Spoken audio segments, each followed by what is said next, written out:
In this video, I'm going to show you how to replace the door shoulder screw on your Whirlpool refrigerator.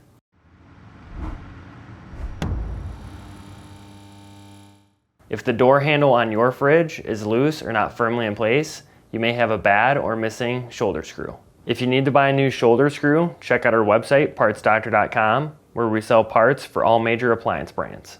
To replace the shoulder screw, loosen the two set screws with an 1/8 inch hex key or Allen wrench on the door handle. These are located near the ends of each handle and towards the center of the fridge.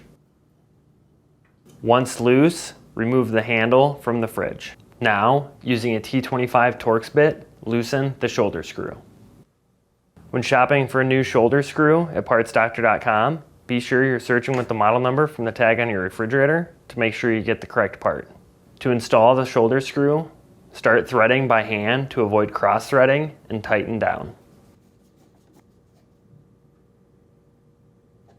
To install the door handle, align it to the shoulder screws, making sure the set screws are facing towards the middle of the fridge.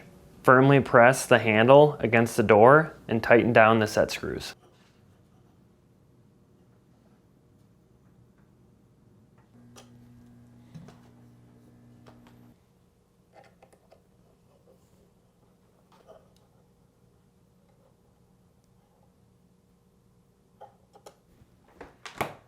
If needed, adjust the height of the handles to make sure they are aligned.